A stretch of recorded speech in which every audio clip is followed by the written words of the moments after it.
tahun itu. Katanya dalam 1 bulan perjalanan.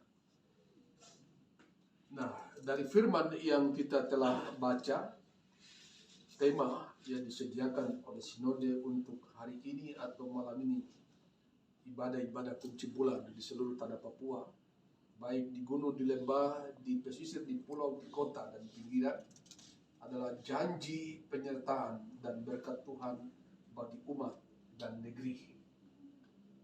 Janji penyertaan dan berkat Tuhan bagi umat dan negeri.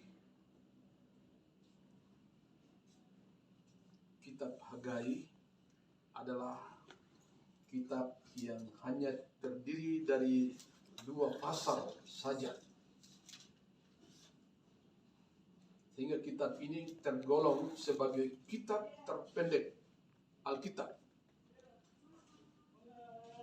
Nabi Hagai tergolong nabi kecil di antara 11 nabi yang lain, sesuai dengan namanya. Kitab ini bercerita tentang perintah Tuhan melalui Nabi Hagai untuk membangun kembali bait suci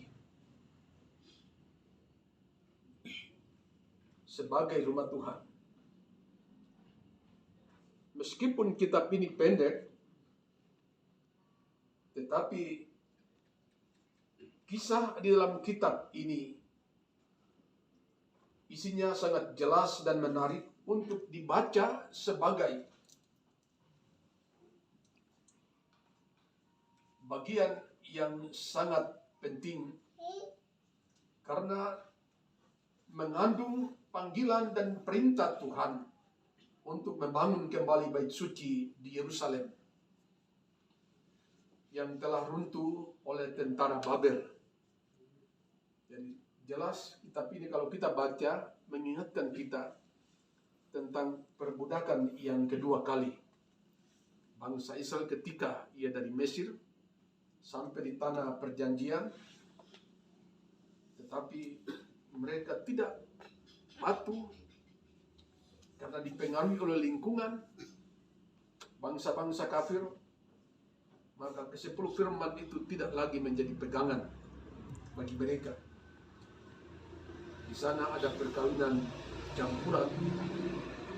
Tentu orang kafir ia masuk membawa patung-patung atau berhala-berhala mereka,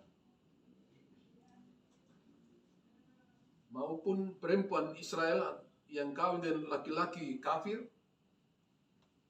Midian dan lainnya, maka menjadi murka bagi Tuhan.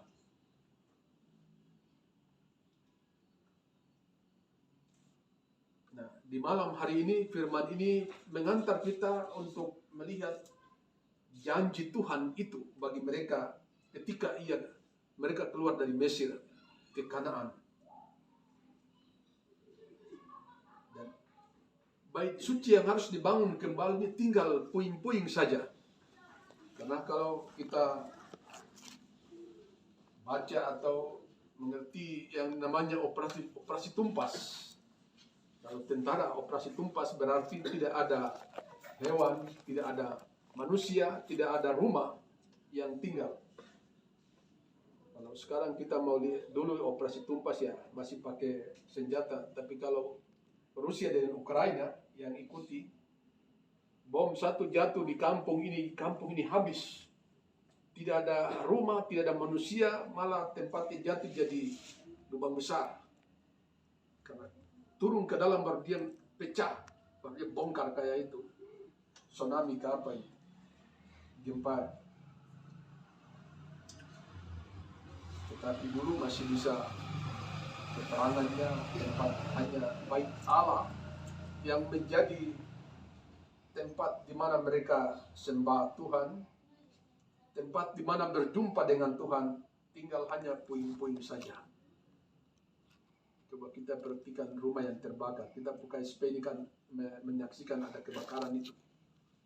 Hanya puing-puing. Saya kaget beberapa waktu yang lalu saya dan Pak Petrus ke Pak beliau di sana